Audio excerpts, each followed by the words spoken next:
কারণ আমরা তো পৃথিবীতে আছি, স্বর্গে নাই কেউ। এখানে খিদা লাগে, তৃষ্ণা লাগে, এখানে কাজের সুযোগ থাকতে হবে। কারো মুখে কর্মসংস্থানের কথা শুনি না, কিন্তু এই কর্মসংস্থান দরকার। আপনাদের সনাতন ধর্মাবলম্বী ছেলে মেয়েরা তুলনামূলকভাবে শিক্ষিত বেশি। কত শত ছেলে মেয়ে লেখাপড়া শেষ করে কাজ নাই, বসে আছে ঘরে, হিসাব করে দেখেন। আমার ভোলাদা যে কথাগুলি বললেন পকেটে করে নিয়ে আসছেন, তো আপনার প্রত্যেকটা পয়েন্ট আমি নোট করেছি এবং আমি সবই সিলেট কেন্দ্রিক, আপনার পয়েন্টগুলি সবই সিলেট কেন্দ্রিক এবং ইনশাল্লাহ আমি সবগুলি অ্যাড্রেস করার চেষ্টা করব।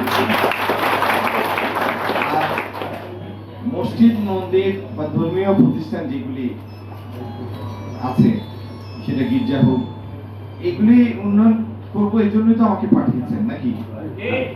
হবে, এগুলি এমনি হবে। এর থেকে গুরুত্বপূর্ণ যেটা আমি আবারও বলি, আমি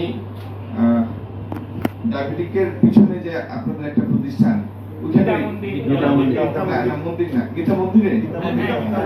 ওই প্রতিষ্ঠানে আমি এই কথাটা বলেছি। যখনই আপনাদের সংস্পর্শে গিয়েছি, মন্দিরের কথাটাই আসছে, ধর্মীয় প্রতিষ্ঠান উন্নয়নের কথাই আসছে, কিন্তু এইটার মতো বা তার থেকেও বেশি গুরুত্বপূর্ণ, কারণ আমরা তো পৃথিবীতে আছি, স্বর্গে নাই কেউ। এখানে খিদা লাগে, তৃষ্ণা লাগে, ঠিক কি না? এখানে কাজের সুযোগ থাকতে হবে। কারো মুখে কর্মসংস্থানের কথা শুনি না, কিন্তু এই কর্মসংস্থান দরকার। আপনাদের সনাতন ধর্মাবলম্বী ছেলে মেয়েরা তুলনামূলকভাবে শিক্ষিত বেশি। কতটি ছেলে মেয়ে, কত শত ছেলে মেয়ে লেখাপড়া শেষ করে কাজ নাই, বসে আছে ঘরে, হিসাব করে দেখেন।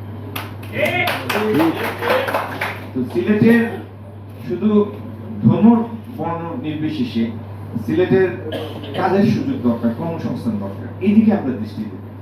আমরা আইটি সেক্টরটাকে বিকশিত করার চেষ্টা করব। আজকেও প্রধানমন্ত্রীর নেতৃত্বে অনেকগুলি মন্ত্রণালয় আমরা বসেছিলাম এবং সিলেট সহ সারা দেশে আইটি সেক্টরের বিকাশ নিয়ে কথা হয়েছে।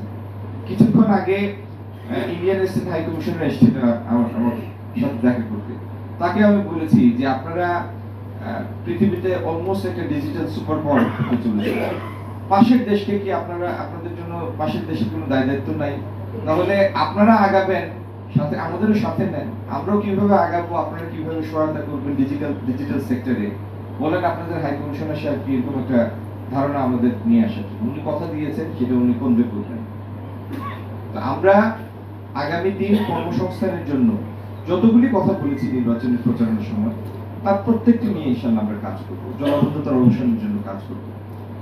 এই সিলেটের ধর্মীয় এবং সামাজিক সুরক্ষা এবং সম্প্রীতি বৃদ্ধির জন্য নিরন্তর চেষ্টা করে যাব। এটা কোনো একদিনে মানে কোনো পারফেকশনে যাওয়ার কোনো ব্যাপার না।